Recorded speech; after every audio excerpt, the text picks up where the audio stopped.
கல்வி தொலைக்காட்சி வழியாக மாணவர்களை சந்திப்பதில் பெரும் மகிழ்ச்சி அடைகின்றேன்.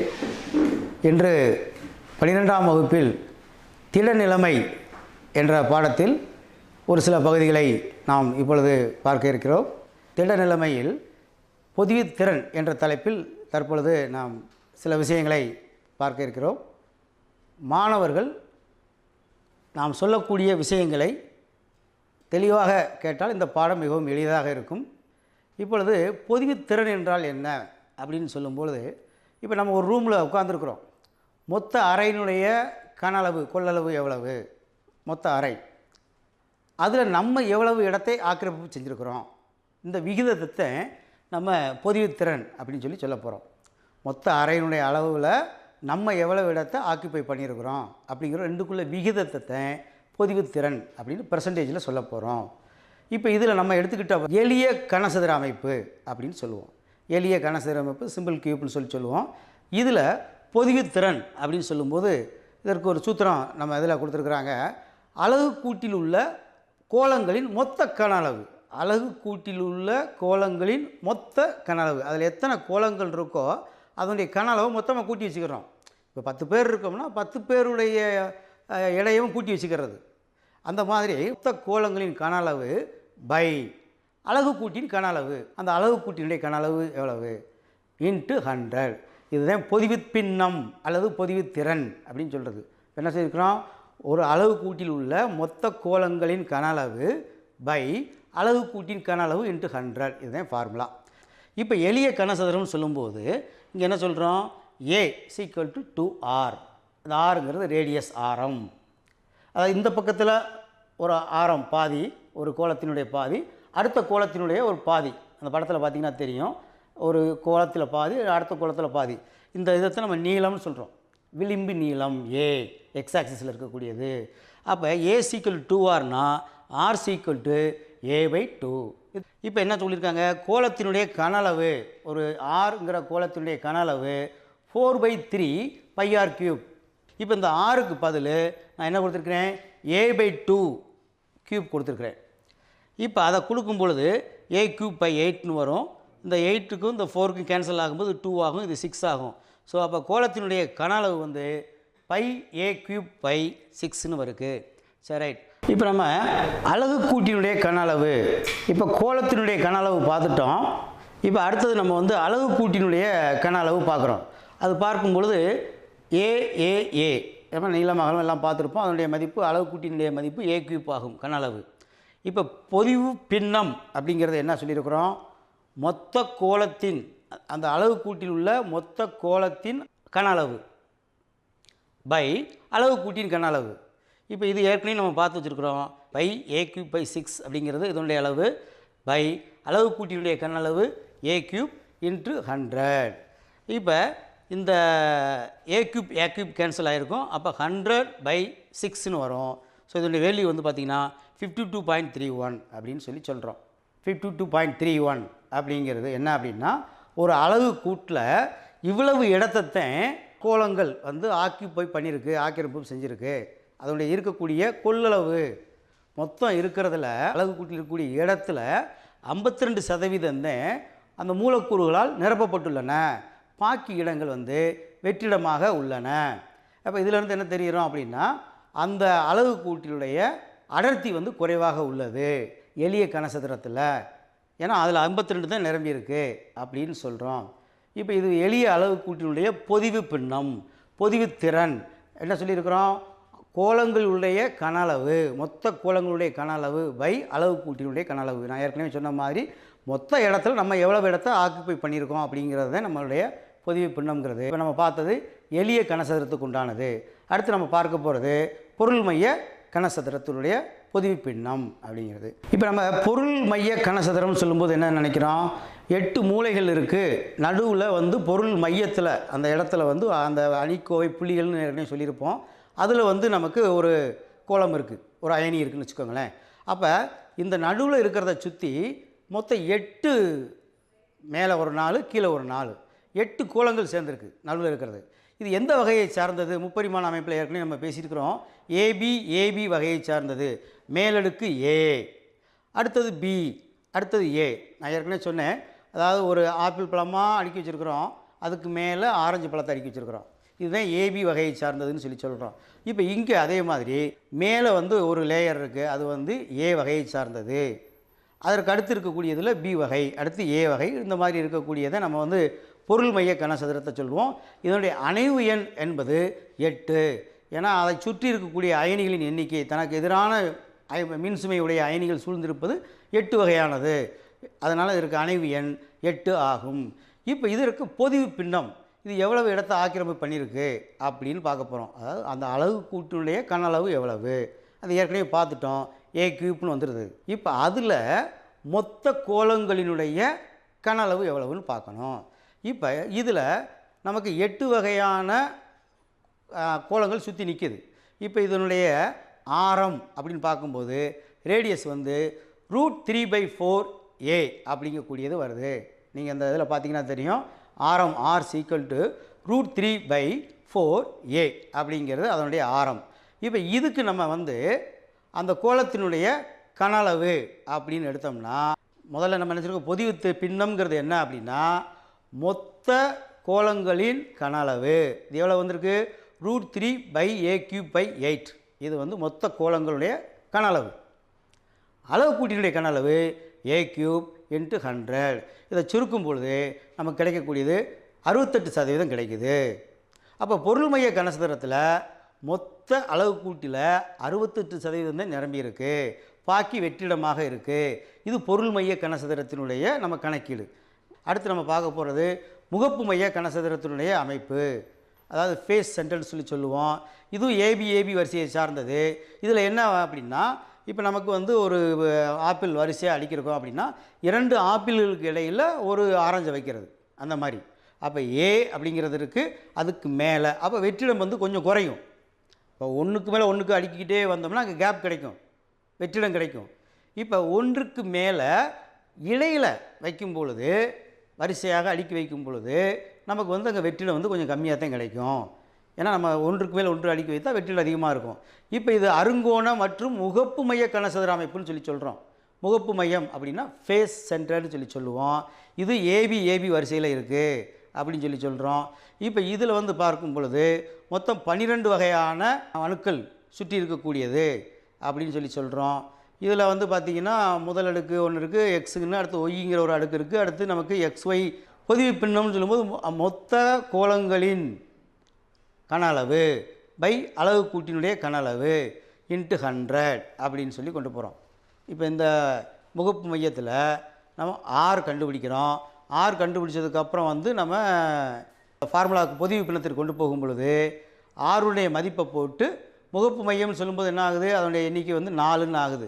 அப்போ ஆருடைய அளவு வந்து பார்த்திங்கன்னா √2/a³/24 வருது. ரேடியஸ் ஆரத்துடைய வேல்யூ √2/a³/24 அப்படிங்கிறதுல வருது. இப்போ இதுக்கு நமக்கு பொதிவு பின்னம் ரேஷியோ பார்க்க போகிறோம். ரேஷியோ பார்க்கும் பொழுது அளவு கூட்டினுடைய கன அளவு a³ கொண்டு வந்திருக்கிறோம். இப்போ பொதிவு திறன் அப்படின்னு சொல்லும்போது √2πa³/6/a³ × 100. இதே அந்த ஃபார்முலா. என்ன கொண்டு வந்திருக்கிறோம், முதல்ல நம்ம வந்து அந்த மொத்த கோளங்களுடைய கன அளவு அப்படின்னு சொன்னது √2/a³. ஆரத்திலேருந்து நம்ம கொண்டு வர்றோம், ரேடியஸ் கண்டுபிடிக்கிறோம், அதிலேருந்து கொண்டு வந்தது அந்த மதிப்பு. பை அளவு கூட்டினுடைய கன அளவுன்னு சொல்லும்போது a³ × 100. இதனுடைய ரிசல்ட் நம்ம பார்த்தோம்னா 74% இருக்குது. அதாவது அந்த அளவு கூட்டினுடைய மொத்த கன அளவு 100ன்னு வச்சுக்கோங்க. 100ல் 74% நம்ம அயனிகளால் அணுக்களால் நிரப்பியிருக்கிறோம். பாக்கி 26% வந்து வெற்றிடமாக உள்ளது. மற்றதை கம்பேர் பண்ணும்போது இங்கே வந்து அதிக இடத்த வந்து நம்ம ஆக்கிபை பண்ணியிருக்கிறோம். இதுதான் நம்ம இந்த அளவு கூட்டில் பொதிவு பின்னம்ங்கிற தலைப்பில் நம்ம பார்த்தது.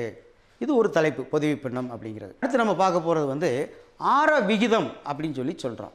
Ratio between positive ion negative அயான்னு சொல்கிறது. அதாவது ஒரு நேர்மின் அயனிக்கும் எதிர்மின் அயனிக்கும் உள்ள விகிதம் என்ன அப்படின்னு சொல்லி பார்க்கும்பொழுது நம்ம RC+/RA- அப்படின்னு சொல்கிறோம். விகிதம் ரேடியஸ் அப்படின்னு சொல்கிறது ஆர விகிதம் அப்படிங்கிறது. இப்போ நம்ம என்ன தெரிஞ்சுக்கிற போகிறோம், ஒரு நேர்மின் அயனி எதிர்மின் அயனி, இதுதான் நமக்கு வந்து அயனி படிகத்தில் இருக்கக்கூடியது. எதிர் அயனி இருக்கும், பக்கத்தில் ஒரு நேர அயனி இருக்கும், அடுத்து ஒரு எதிர் அயனி இருக்கும், இப்படி வரிசையாக போய்கிட்டே இருக்கும். நேர அயனி ஒப்பிடும் பொழுது எதிர் அயனியினுடைய வடிவம் பெரியதாக உள்ளது. அப்போ அதற்கு இடையில் உள்ள இடத்துல தான் நமக்கு நேர அயனி போய் உட்காருது.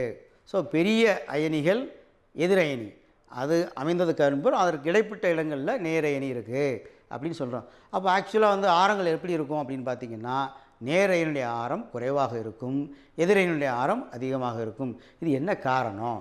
ஏன் வந்து மைனஸ் வந்து கூட இருக்குது, ஏன் இது வந்து அதிகமாக இருக்குது அப்படின்னு கேட்கும் பொழுது நமக்கு 10 புரோட்டான் இருக்குது, 10 எலக்ட்ரான் இருக்குதுன்னு வச்சுக்கோங்க. இப்போ மைனஸ்ன்னு சொல்லும்போது ஒரு எலக்ட்ரான் சேர்ந்துருது, 11 எலக்ட்ரான் ஆயிடுது. ஸோ 10 ப்ளஸ்ஸு 11 மைனஸ், 10 புரோட்டானும் 11 எலக்ட்ரான் இருக்குது. அப்போ ஈர்ப்பு விசை வந்து குறைவாக இருக்கும். அப்போ எலக்ட்ரான் வந்து என்ன செய்யுது, அணுவில் பரவலாக விரவி இருக்கிறதுனால பருமன் கூடுது. எலக்ட்ரான்களுடைய எண்ணிக்கை கூடும் பொழுது சைஸு கூடும், அணு பருமன் அதிகரிக்கும். அதனால் அணு ஆரம் எதிர்மின் அயனிக்கு அதிகரிக்குது அப்படின்னு சொல்கிறோம். இப்போ நேர அயனியில் என்ன ஆகுது, ஏன் குறையுது? நேர அயனின்னு சொல்லும்போது இப்போ 10 புரோட்டான் இருக்குது, ஒரு எலக்ட்ரான் போயிடுச்சு, 9 எலக்ட்ரான் தான் இருக்குது. உட்கருவில் 10 பேர் ப்ளஸ் நிற்கிறாங்க, வெளியில் 9 எலக்ட்ரான் இருக்குது. அப்போ ஈர்ப்பு விசை அதிகமாக இருக்கும். அப்போ வெளியில் உள்ள எலக்ட்ரான்கள் உள்நோக்கி வர ஆரம்பிக்குது, அப்போ சைஸு குறையுது. இப்போ உங்களுக்கு வித்தியாசம் புரிஞ்சிருக்கும். நேர அயனியுடைய உருவளவு குறையுது, ஏன் குறையுது? எலக்ட்ரான்களுடைய எண்ணிக்கை குறைவதினால். எதிர் அயனியில் எலக்ட்ரான்கள் எண்ணிக்கை அதிகரிப்பதினால் உருவளவு அதிகமாகுது. அப்போ வந்து ஆரம் வந்து வேறுபடுது. காலத்தில் கொடுத்துருப்பாங்க, ஒவ்வொரு இதுலேயும் பார்த்தீங்கன்னா மேலே 0.155 கொடுத்துருப்பாங்க, கீழே 0.25 கொடுத்துருப்பாங்க. மேலே கொடுத்துருக்கிறது ப்ளஸுக்கு, கீழே கொடுத்துருக்கிறது மைனஸுக்கு. ஒரு 3-4-5 எடுத்துக்காட்டு கொடுத்துருப்பாங்க. முக்கோணத்தளம், நான்முகி, எண்முகி எல்லாத்துலேயுமே பார்த்தீங்கன்னா நேர அயனியுடைய ஆரம் குறைவாகவும் எதிர் அயனியுடைய ஆரம் அதிகமாகவும் இருக்கும். இதுதான் அதனுடைய வடிவத்தை தீர்மானிக்கக்கூடியது. இந்த ஆரங்கள் தான் வடிவத்தை தீர்மானிக்கக்கூடியது அப்படின்னு சொல்கிறோம். அடுத்து நம்ம ஆர விகிதம் பார்த்தாச்சு. இதற்கு அடுத்த தலைப்பு வந்து பார்த்திங்கன்னா குறைபாடுகள், படிக குறைபாடுகள் அப்படின்னு சொல்கிறோம். இயற்கையில் வந்து பார்த்திங்கன்னா குறைபாடு இல்லாத ஒரு விஷயம் எதுவுமே இல்லை. எங்கே எடுத்தாலும் இயற்கையில் பார்த்திங்கன்னா ஒரு பக்கம் மழையாக பெஞ்சிக்கிட்டு இருக்கும், வெள்ளமாக போய்கிட்டு இருக்கும், எங்கேயாவது ஒரு பக்கத்தில் குறைபாடு இருந்துக்கிட்டே இருக்கும். இப்போ பார்த்திங்கன்னா உங்களுக்கு இந்த கொரோனா வைரஸ்ன்னு சொல்லி வந்து இப்போ பல பேர் இறந்துக்கிட்டு இருக்காங்க, பல பேர் ரெக்கவர் ஆகி வந்துக்கிட்டு இருக்காங்க. எல்லா வகையிலும் பார்த்திங்கன்னா இயற்கையில் நடக்கக்கூடிய அனைத்திலுமே குறைபாடுகள் இருக்குது அப்படின்னு சொல்கிறோம். இப்போ ஆர்என்ஏ டிஎன்ஏல சொல்கிறோம், அதிலே பிறக்கும் போதே அதில் குறைபாடுகள் இருக்குது, அதனால் இந்த வியாதி வருது அப்படின்னு சொல்கிறோம். இப்போ படிகம் இயற்கையில் உருவாகுது, உருவாகும் போதே அங்கே வந்து இம்பெர்ஃபெக்ஷன் அப்படின்னு சொல்கிறோம். பெர்ஃபெக்டாக இருக்குது, அப்போ ஆப்போசிட் என்ன? இம்பெர்ஃபெக்ஷன் அப்படின்னு சொல்லும்போது அது குறைபாடை காட்டக்கூடியது. நமக்கு இங்கே 4 வகையான குறைபாடுகள் சொல்கிறாங்க. புள்ளி குறைபாடு, கோட்டு குறைபாடு, இடைச்செருகல் குறைபாடு, அதுக்கப்புறம் பார்த்திங்கன்னா கன அளவு குறைபாடுன்னு சொல்லி 4 வகையான குறைபாடுகளை பற்றி இங்கே பேசுகிறோம். குறைபாடுனா என்ன சார் அப்படின்னா, அயனிகள் அல்லது அணுக்கள் அல்லது மூலக்கூறுகள் அங்கே இருக்குது. அது என்ன செய்யலாம்? ஒன்று இல்லாமல் இருக்கலாம், இல்லை அதிகமாக இருக்கலாம், இல்லை இடம் மாதிரி உட்காந்துருக்கலாம். இப்படி ஏதோ ஒரு வகையில் வந்து அது வந்து நமக்கு ஒரு வேறுபாடு இருக்கிறதுனால அதை நம்ம குறைபாடுன்னு சொல்கிறோம். 100க்கு 100 பெர்ஃபெக்டாக, அதாவது சரியாக எதுவும் இல்லை, சில குறைபாடுகள் இருக்குது. குறைபாடுகள் இருக்கிறதுனால நமக்கு சில பெனிஃபிட் இருக்குது. இப்போ சிலிக்கனுடைய அது குறை கடத்தியாக இருக்குது, அதோடு வந்து வேறு சில மாசுக்களை சேர்க்கும்போது அதனுடைய கடத்துத்திறன், மின் கடத்துத்திறன் அதிகரிக்குதுங்கிறாங்க. இப்போ இந்த மாதிரிலாம் சில குறைபாடு இருக்கிறதுனால சில பயன்களும் இருக்குது. இப்போ குறைபாடுகள் என்னென்ன குறைபாடுகள் இருக்குது அப்படின்னு சொன்னோம்னா, சாட்கி குறைபாடுன்னு இருக்குது. புள்ளி குறைபாடை பற்றி இப்போ நம்ம பேச போகிறோம். புள்ளி குறைபாடில் மொத்தம் 5 வகையான குறைபாடுகளை பற்றி பேசுகிறோம். புள்ளி குறைபாடுங்கிற தலைப்பை மட்டும் எடுத்துக்கிட்டு சாட்கி குறைபாடு, ஃப்ரெங்கல் குறைபாடு, உலோகம் அதிகம் உள்ள குறைபாடு, உலோகம் குறைவான குறைபாடு, மாசு குறைபாடு. திரும்ப சொல்கிறேங்க நீங்கள், அதாவது சாட்கி, ஃப்ரெங்கல், உலோகம் அதிகம், உலோகம் குறைவு, மாசுள்ள குறைபாடு. இப்போ நம்ம ஒரு விஷயத்தை தலைப்பு எடுத்த உடனே என்னென்ன தலைப்பில் இருக்குது, இப்போ நம்ம ஒரு ஊருக்கே போகிறோம் அப்படின்னா அந்த ஊரில் என்னென்ன இருக்குது முக்கியமானதுக்கு தெரிஞ்சுக்கிட்டு தான் நம்ம போவோம். இப்படி பிளான் பண்ணி போவோம், இங்கே இப்படி போகணும், இப்படி இறங்கணும், இப்படி அந்த இடத்த பார்க்கணும் அப்படின்னு சொல்லி. அதே மாதிரி இந்த பாடத்தை படிக்கும்போதும் இந்த தலைப்புகளில் என்னென்ன இருக்குது யாராவது கேட்டாங்கன்னா சொல்ல தெரியணும். இப்போ கெமிஸ்ட்ரியில் என்ன இருக்குது அப்படின்னா கெமிஸ்ட்ரியில் இதெல்லாம் இருக்குது அப்படின்னு சொல்ல தெரியணும். திடநிலைமை என்ன இருக்குன்னா திடநிலைமையில் இப்படி கடைசியாக குறைபாடுகள்னு ஒன்று இருக்குது அப்படிங்கிறதெல்லாம் சொல்லணும். இப்போ சாட்கி, ஃப்ரெங்கல், உலோகம் அதிகம், உலோகம் குறைவுன்னு சொல்லிட்டோம். இப்போ இதில் என்ன இந்த புள்ளி அப்படின்னு சொல்கிறாங்களே அப்படின்னா என்ன? அணிக்கோவை புள்ளி. புள்ளினா என்ன அப்படின்னா, நம்ம ஏற்கனவே பார்த்துருக்கோம், மூளைகள், பொருள் மையம், முகப்பு மையம், விளிம்பு மையம், இப்படி நிறைய இடத்த சொல்லணும். குறிப்பிட்ட ஒரு இடத்த சொல்கிறது. இப்போ எனக்கு காது வலிக்குது அப்படின்னா அது குறிப்பிட்ட இடம், கண் வலிக்குது அப்படின்னா குறிப்பிட்ட இடம், உடம்பெல்லாம் வலிக்குதுன்னா அது வந்து மொத்தத்தில் சொல்கிறது. இப்போ இதில் என்ன இந்த புள்ளி அப்படின்னு சொல்கிறாங்களே அப்படின்னா என்ன? அணிக்கோவை புள்ளி. குறிப்பிட்ட இடத்தில் ஒரு நேர அயனி இல்லாமல் இருக்கிறது, இல்லாட்டி ஒரு எதிர் அயனி இல்லாமல் இருக்கிறது. அதாவது ஒரு ஆளுக்கு ஒரு கை இல்லை, ஒரு கால் இல்லை, அந்த மாதிரி ஒரு இடத்துல ஒரு ப்ளஸ் இல்லாமல் போயிடுது, நிரம்பிக்கிட்டே வருது, இயற்கையில் உருவாகுது. ஒரு இடத்துல ஒரு நேர்மின் அயனி இல்லாமல் இருக்கும் பொழுது இன்னொரு இடத்துல ஒரு எதிர்மின் அயனி இல்லாமல் போயிடும். அப்போ மொத்த மின் சுமையை பார்த்திங்கன்னா சமமாக தான் இருக்கும். ஒரு ப்ளஸ் போயிடுச்சு, ஒரு மைனஸ் போயிடுச்சு. அப்போ மொத்த மின் சுமை சமமாக இருக்கின்றது. ஆனால் அயனிகளின் எண்ணிக்கை குறைவாக இருக்கிறதுனால் அடர்த்தி குறைவாக இருக்கும். நம்ம உதாரணத்துக்கு சோடியம் குளோரைடு, நீங்கள் அதை இதில் பார்த்தீங்கன்னா தெரியும், ஒரு இடத்துல Na+ இல்லை, அதே இடத்துல இன்னொரு இடத்துல வந்து Cl- இல்லை அப்படின்னு சொல்லிடுறோம். இப்போ இந்த படம் உங்களுக்கு புரிஞ்சிருக்குன்னு நினைக்கிறேன், நான் சொன்ன விஷயம் புரிஞ்சிருக்கும். இப்போ சோடியம் குளோரைடு வந்து ஒரு எடுத்துக்காட்டு சொல்கிறோம். அதே மாதிரி பார்த்திங்கன்னா வெனேடியம் மோனாக்சைடு அப்படிங்கிறதுல ஒன்று எடுத்துக்கிறாங்க, உப்பு எடுத்துருக்குறாங்க, அயனி சேர்மம் வந்து வெனேடியம் மோனாக்சைடு அப்படிங்கிறது. இதில் வந்து பார்த்திங்கன்னா அடர்த்தி வந்து 6.5 இருந்திருக்கணும். அதாவது அந்த அயனிகளுடைய அடர்த்தி 6.5 இருக்கணும், உண்மையிலே ரெக்கார்டிக்கலாம். ஆனால் நம்ம சோதனையில் வந்து 5.6 தான் இருக்குது. காரணம் என்ன? 14% குறைபாடு இருக்குது, 14% இல்லாமல் இருக்குது. அந்த அயனிகளுடைய எண்ணிக்கையை பார்க்கும் பொழுது 14% அயனிகள் இல்லை. அப்போ என்ன ஆகும்? அடர்த்தி குறைவாக இருக்கும். இதைத்தான் நம்ம சாட்கி குறைபாடுன்னு சொல்கிறோம். அடுத்த குறைபாடு வந்து ஃப்ரெங்கல் குறைபாடு. ஃப்ரெங்கல்னால் என்ன அப்படின்னு சொல்லும்போது, இப்போ எல்லா அயனிகளும் இருக்குது, இப்போ நமக்கு எல்லா உறுப்புகளும் இருக்குது, கை இருக்குது, ஆனால் இல்லாமல் அது வந்து முதுகில் இருக்குதுன்னு வச்சுக்கோங்களேன், இடம் மாதிரி உட்காந்துருக்கு. அந்த மாதிரி எல்லா அயனிகளும் இருக்குது, அந்த அணிக்கோவை புள்ளி அது இருக்க வேண்டிய இடத்துல இல்லாமல் இன்னொரு இடத்துல போய் இருக்கிறது. இதைத்தான் நம்ம வந்து ஃப்ரெங்கல் குறைபாடுன்னு சொல்கிறோம். அப்போ மொத்த மின் சுமை சமமாக தான் இருக்கும். இதில் இப்போ ஏஜி பிஆர் அப்படின்னு கொடுத்துருக்குறோம். ஏஜி இருக்குது, பிஆர் இருக்குது, எல்லாமே இருக்குது. அந்த இடத்துல இல்லாமல், குறிப்பிட்ட தளத்தில் புள்ளியில் இல்லாமல் வெற்றொரு இடத்தில் இடைச்செருகளாக இருக்கக்கூடியது, வேற ஒரு இடத்துல போய் இருக்கக்கூடியது ஃப்ரெங்கல் குறைபாடு ஆகும். உலோகம் அதிகம் உள்ள குறைபாடு. இப்போ சோடியம் குளோரைடு இருக்குது, நம்ம சாப்பிடக்கூடிய கல் உப்பு, அதில் Na+ இருக்குது, Cl- இருக்குது. உங்களுக்கு தெரியும், அந்த மூலையில் பூரா Cl இருக்கும், விளிம்பு மையத்தில் வந்து நமக்கு சோடியம் இருக்கும், பொருள் மையத்துலேயும் இருக்கும். இப்போ இந்த அயனிகள்லாம் நிரம்பி இருக்குது. இப்போ இதில் உலோகம்னு சொல்லும்போது சோடியம் தான் உலோகம், Na+, Cl-. இப்போ இந்த சோடியம் குளோரைடை ஒரு சோடியம் ஆவி, சோடியம் வேப்பர், சோடியம் அணு, இந்த ஆவியோட வெப்பப்படுத்துகிறோம்னு வச்சுக்கலாம். இந்த உப்பை வந்து சோடியம் ஆவியோடு சேர்த்து வெப்பப்படுத்தும் பொழுது இந்த சோடியம் வந்து அந்த புறப்பரப்பில் உட்காருது. உட்காரும்போது Na+ போய் உட்காருது, ஒரு எலக்ட்ரானை கொடுத்துட்டு உட்காருது. அந்த புறப்பரப்பில் Na+ உட்காரும்போது உள்ளே இருக்கக்கூடிய ஒரு Cl- இதை நோக்கி வந்துடுது. அப்போ அங்கே ஒரு வெற்றிடம் ஆகுது. வெளியிலிருந்து வந்த ஒரு சோடியம் வந்து எக்ஸ்ட்ரா உட்காந்துருச்சு. அதை மின்சுமையை சரி செய்வதற்காக உள்ளே இருக்கக்கூடிய ஒரு Cl- என்ன செய்யுது? மேலே வந்து அந்த சோடியத்தோட சேர்ந்துக்கிறது. அப்போ அதை வெற்றிடம் அங்கே உள்ளே இருக்குது, Cl வந்து போயிடுச்சு, அந்த அணிக்கோவை புள்ளியில் இடம் இல்லை. அந்த இடத்துல யார் இருக்கா அப்படின்னா சோடியத்துடைய எலக்ட்ரான் போய் உட்கார்ந்துருக்கு. அதுக்கு பேர் தான் F மையம்னு பேர். சோடியம் வந்தது, மேலே உட்காந்துருச்சு, உலோகம் அதிகமாகிருச்சு. அப்போ அதற்கு பதிலாக உள்ளே இருக்கக்கூடிய Cl- வந்து சேரும் பொழுது நமக்கு ஒரு வெற்றிடம், அந்த இடத்துல எலக்ட்ரான் போய் உட்காந்துக்கிச்சு அப்படின்னு சொல்கிறோம். இது வந்து சோடியம் குளோரைடு உலோகம் அதிகமாக உள்ள குறைபாடை பற்றி பேசுகிறோம். இதே மாதிரி இன்னொரு உதாரணம் நம்ம சொல்லலாம். துத்தநாக ஆக்சைடு ஒரு நிறமற்ற ஒரு உப்பு. இந்த உப்பை எடுத்து சோதனை குழாயில் வச்சு நம்ம அப்படி வெப்பப்படுத்தும் பொழுது லேசாக வெப்பப்படுத்துகிறோம், நிறம் வந்து மஞ்சள் கலராக மாறுது. என்ன காரணம்? ஏன் வெண்மை நிற அந்த நிறமற்ற ஒரு உப்பு வந்து மஞ்சள் நிறமாக மாறுது? சிங்க் ஆக்சைடு, ZnO அப்படின்னு சொல்லுவோம். என்ன நடக்குது அப்படின்னு சொல்லும்போது ஒரு O வெளியேறிடுது. ஒரு O வெளியேறிடுச்சு அப்படின்னா ஹீட் பண்ணும்போது ஆக்சிஜன் வெளியேறிடுது. அப்போ அங்கே ஜிங்க் 2+ மட்டும் நிற்கிது உலோகம். அப்போ நீங்கள் பார்த்தீங்கன்னா என்ன ஆகுது? ஜிங்க்குடைய எண்ணிக்கை அதிகமாக இருக்குது, ஆக்சிஜனுடைய எண்ணிக்கை கம்மியாக இருக்குது.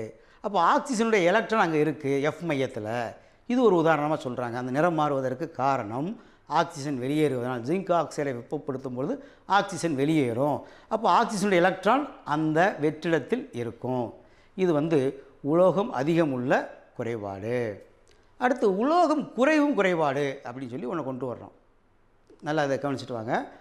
உலோகம் குறையும் குறைபாடு அப்படின்னு சொல்லும்போது, இப்போ உதாரணத்துக்கு நம்ம சோடியம் குளோரைடுன்னு எடுத்தால் கூட அங்கே சோடியம் தான் உலோகம், அது குறைவாக இருக்கிறத நம்ம குறையாக இருக்குதுன்னு சொல்கிறோம். இப்போ இங்கே நம்ம எடுத்துக்கொண்ட விஷயம் வந்து FeO, ஃபெரஸ் ஆக்சைடு அப்படிங்கக்கூடிய ஒரு உலோகத்தை பற்றி பேசுகிறோம். ஃபெரஸ் ஆக்சைடு Fe2+ இருக்குது, ஆக்சிஜன் வந்து -2 சார்ஜில் இருக்குது. இப்போ வந்து ஒரு குடும்பத்தில் ஒரு முக்கியமாக சம்பாதிக்கக்கூடிய ஒரு நபர், அந்த குடும்பத்தை காக்கக்கூடிய ஒரு நபர் இறந்துடுறாரு இல்லை இல்லாமல் போயிடுறாரு அப்படின்னா அந்த குடும்பத்தை கவனிப்பதற்கு அவர்களுடைய அண்ணன் தம்பிகளை யாரோ 2 பேர் வந்து என்ன செய்வாங்க, அந்த குடும்பத்தை அவங்க தங்கச்சியோட பிள்ளைகளாக பராமரிப்பாங்க. அவங்களுக்கு ஏற்கனவே ஒரு குடும்பம் இருக்கும், இருந்தாலும் அவங்க அதோட அடிஷனலாக பணத்தை சம்பாரித்து இந்த குடும்பத்தை மெயின்டைன் பண்ணுவாங்க. உண்மையிலே இருக்க வேண்டியது அவங்களுக்கு குடும்பம் ப்ளஸ் அடிஷனலாக அவங்களுக்கு ஒரு தேவை ஏற்படுகிறது. ஏன்னா இந்த பாதுகாத்து ஆகணும். அதே மாதிரி FeOவில் ஒரு Fe போயிடுச்சுன்னு வச்சுக்கோங்களேன், Fe2+ ஒரு அயனி இல்லாமல் போயிடுச்சு, அந்த அணிக்கோவை புள்ளியில் இல்லை. ஆனால் ஆக்சிஜன் இருக்குது, அதுக்கு 2 எலக்ட்ரான் வேணும். அப்போ என்ன பண்ணுறது, பக்கத்தில் இருக்கக்கூடிய 2 Fe2+ வந்து Fe3+ மாறுது. ஒரு எலக்ட்ரானை கொடுத்து ஆக்சிஜனேற்றம் அடையுது. ஒரே ஆள் கொடுக்கல, 2 பேர் கொடுக்காங்க. நீங்கள் அந்த படத்தை பார்த்தீங்கன்னா தெரியும், அந்த 2 ஆரஞ்சு கலர் மட்டும் ரவுண்டு நல்ல பெரிய சைஸில் போட்டு கொடுத்துருப்பாங்க, அந்த Fe வந்து சின்ன கலரில் கொடுத்துருப்பாங்க. இப்போ இதுலேருந்து என்ன தெரிஞ்சுக்கிறோம், ஒரு Fe போயிடுச்சுன்னா அந்த ஆக்சிஜன் இருக்குது, அதனுடைய மின்சுமையை சமன் செய்வதற்காக பக்கத்தில் அருகையில் இருக்கக்கூடிய 2 இரும்பு அயனிகள் +2லேருந்து +3க்கு மாறுது, 2 பேர் மட்டும். இப்போ எண்ணிக்கையை கூட்டி பார்க்குறோம், Feனுடைய எண்ணிக்கையும் ஓவோட எண்ணிக்கையும் கூட்டி பார்த்திங்கன்னா ஒரு Fe குறையாக இருக்குது. அப்போ இது என்ன தலைப்பில் கொண்டு வர்றோம், உலோகம் குறையும் குறைபாடு. இப்போ நல்லா கவனிச்சு வந்தீங்கன்னா தெரியும், உலோகம் அதிகமாக உள்ளது பார்த்தோம், இப்போ உலோகம் குறைவாக பார்த்துருக்குறோம். இப்போ இது வந்து வேல்யூ வந்து பார்த்திங்கன்னா அந்த Feனுடைய வேல்யூ வந்து 0.93 to 0.98 தான் இருக்குது. இப்போ ஓ வந்து 100னா Fe 100 இருந்திருக்கணும் FeOவில், ஆனால் 100 இல்லை, 100க்கு 100 இல்லை, 0.393 தான் இருக்குது. அந்த ரேஷியோ வந்து Fex அப்படிங்கிற போடுவாங்க, எக்ஸ் வந்து 0.93 to 0.98 கொடுத்துருப்பாங்க. அடுத்து நம்ம பார்க்க போகிறது வந்து நம்ம மாசு குறைபாடு அப்படின்னு கொண்டு வர்றோம். மாசு குறைபாடுனா என்ன, மாசுனா என்னப்பா அப்படின்னு நம்ம கேட்குறோம். இப்போ நம்ம ஒரு அரிசி எடுத்துக்கிட்டு இருக்கோம், அரிசியில் ஒரு கல் கிடந்தால் அது மாசு தான். ஒரு இரும்பு பிரித்து எடுத்துக்கிட்டு இருக்கிறோம், அதில் தங்கம் கலந்து வந்துடுது, தங்கம் ஒரு மாசு தான். அப்போ ஒன்றில் தேவையில்லாத ஒரு பொருள் இருக்கும் பொழுது அது மாசு தான். இப்போ நமக்கு என்ன கொண்டு வர்றோம், சில்வர் குளோரைடு அப்படிங்கக்கூடிய ஒரு படிகத்தை எடுத்துக்கிறோம். சில்வர் குளோரைடு Ag+Cl- நல்லா தான் இருக்குது அது வாட்டுக்கு. அதோடு நான் என்ன செய்கிறேன், காட்மியம் குளோரைடு அப்படிங்கக்கூடிய ஒரு உப்பை சேர்க்குறேன், காட்மியம் Cd2+ அப்படி இன்னுங்கிற நிலையில் இருக்குது. வெள்ளி வந்து Ag+ங்கிற நிலையில் இருக்குது. வெள்ளி வந்து Ag+லையும் அதில் நான் சேர்த்த பொருள் வந்து காட்மியம் வந்து 2+லையும் இருக்குது. இப்போ இந்த காட்மியம் போய் உட்கார்ந்த உடனே என்ன செய்யுது, ஒரு Ag வெளியேறி போயிடுது. அப்போ Ag இருக்க வேண்டிய இடத்துல காட்மியம் உட்காருது. சரி உட்காந்துருச்சு, ஆனால் மின் சுமையை பார்க்கும் பொழுது இது 2+ஆக இருக்குது, அது +1ஆக இருக்குது. வெள்ளி வந்து +1ஆக இருக்குது, காட்மியம் வந்து 2+ஆக இருக்குது. இப்போ பஸ்ஸில் போகிறோம், ஒரு 3 பேர் சீட்டில் ஒரு ஈக்குவலான ஆள் உட்காந்துருக்குறோம், சரியான ஒரு கரெக்டான ஆள் உட்காந்துருக்குறோம். ஒரு பெரிய ஒரு குண்டான ஆள் வந்து உட்கார்றாரு. உட்காரும்போது ஒரு ஆள் எந்திரிச்சு இடத்த கொடுக்குறாரு. கொடுத்தோன்னே அவர் உட்காந்துடுறாரு, ஆனால் நடுவில் உட்காந்துருக்கிறாலும் உட்கார முடியலை. அப்போ என்ன செய்கிறாரு, அவர் எந்திரிச்சு போயிடுறாரு. 3 பேர் உட்கார முடியலை. அப்போ ஒரு ஆளுக்கு பதில் 2 பேர் வெளியேற வேண்டியிருக்கு. அப்போ ஒரு வெற்றிடம் உண்டாகுது. அதே மாதிரித்தான் இங்கே காட்மியத்தை தூக்கி நீங்கள் உள்ளே உட்கார வச்ச உடனே ஒரு Ag+ போகுது, இருந்தாலும் அந்த மின்சுமை சரியாக இல்லை, அது 2+, இது +1ங்கிறதுனால இன்னொரு வெள்ளி போக ஆரம்பிச்சிருது. அப்போ அங்கே ஒரு வெற்றிடம் உண்டாகுது. இதைத்தான் நம்ம மாசு குறைபாடுகள்னு சொல்கிறோம். இப்போ குறைபாடுகள் அப்படின்னு சொல்லும்போது சாட்கி குறைபாடு, ஃப்ரெங்கல் குறைபாடு, உலோகம் அதிகம் உள்ள குறைபாடு, உலோகம் குறைவான குறைபாடு, மாசு குறைபாடு, இப்படி பல்வேறு குறைபாடுகளை பற்றி பார்த்தோம். இப்போ இது கூட இப்போ கூட ஒரு புதுசாக வந்து என்ன செஞ்சுருக்கிறாங்க, ஒரு திடப்பொருளை அழுத்தத்திற்கு உண்டாக்கும் பொழுது வெப்பம் உண்டாக்கப்படுகிறது, வெப்பத்தினால் அது மின்சாரமாக மாற்றப்படுகிறதுன்னு ஒன்று கண்டுபிடிச்சிருக்காங்க. இப்போ நம்ம வந்து பேட்டரி வந்து சார்ஜ் ஏற்றலாம், எப்படி செல்ஃபோனை ஏற்றுறது, கால் நம்ம செருப்புலேயே ஷூலே கூட நம்ம வந்து அந்த திடப்பொருளை வச்சு மிதிக்கும் பொழுது நமக்கு சார்ஜ் ஏறும்னு சொல்லியிருக்கிறாங்க. இப்போ இது கொடுத்துருக்கிறது இன்றைக்கு நம்ம பார்த்த இந்த பாடத்தில் நம்ம அந்த ஆர விகிதம் அப்படிங்கிறத பார்த்தோம். அதுக்கப்புறம் வந்து பொதிப்பு பின்னம் அப்படிங்கிறதுல எளிய கனசதுரம், முகப்பு மைய கனசதுரம், பொருள் மைய கனசதுரங்கிறத பார்த்தோம். ஆர விகிதத்தை பற்றி பார்த்துருக்குறோம். குறைபாடுகளில் என்னென்ன குறைபாடுகள் இருக்குதுன்னு பார்த்தோம். அதற்கு எடுத்துக்காட்டுகளை பற்றி பார்த்தோம். இப்படி பல்வேறு வகை இதை வந்து ஒரு தலைப்பாக வைத்து நீங்கள் படிக்கும்போது மிகவும் எளிதாக இருக்கும். இந்த பாடத்தை வந்து பல பகுதிகளாக பிரித்து படிக்கும் பொழுது மாணவர்களுக்கு மிக எளிமையாக இருக்கும். மாணவர்களுக்கு இந்த பாடம் முழுமையாக புரிந்திருக்கும் என்று நம்புகிறேன். வேதியியல் பாடத்தை பொறுத்தவரை வினாக்கள் என்பது நமக்கு நேரடியாக கேட்கப்பட மாட்டாது. நாம் பாடத்தை புரிந்து அவற்றை பயன்படுத்தும் வகையில் வினாக்கள் அமைக்கப்பட்டிருக்கும். அதற்காக நாம் பாடத்தை எளிமையாக புரிந்து கொண்டால்தான் அவ்வினாக்களுக்கு நம்மால் பதிலளிக்க முடியும். உதாரணத்துக்கு NaCl படிகத்தின் மஞ்சள் நிறத்திற்கு காரணம் என்று ஒரு வினா கேட்கப்பட்டுள்ளது. இப்போ இதற்கு காரணம் F மையத்தில் உள்ள எலக்ட்ரான்கள் கிளறுவுறுதல் ஆகும். இப்போ NaCl என்பது எவ்வகை குறைபாட்டிற்கு சான்று? NaCl அதனுடன் சோடியத்தை சேர்க்கும் பொழுது உலோகம் அதிகம் உள்ள ஒரு குறைபாடு, அதனால்தான் அது மஞ்சள் நிறமாக உள்ளது. நாம் பயன்படுத்தக்கூடிய கல்லுப்பானது மஞ்சள் நிறமாக இருப்பதற்கு காரணம் அதில் அதிகப்படியான சோடியம் இருப்பதினால். இப்போ இந்த சோடியமானது Na+ அயனியாக புறப்பரப்பில் உட்கார்ந்திருக்கும். அதற்கு இணையாக Cl- புறப்பரப்பு உட்கூட்டிலிருந்து வெளியேறுவதனால் அணிக்கோவை புள்ளியில் வெற்றிடம் ஏற்படுகிறது. அப்பொழுது Na எலக்ட்ரானானது அந்த F மையத்தில் இருப்பதினால் அது கிளறுவுறுவதினால் அது மஞ்சள் நிறமாக தோன்றுகிறது. இது உலோகம் அதிகமுள்ள எடுத்துக்காட்டாகும். இதைப்போல் உலோகம் குறையுள்ள குறைபாடு காணப்படும் படிகம் என்று ஒரு 4 வகையான படிகத்தை பற்றி கொடுத்துள்ளார்கள்.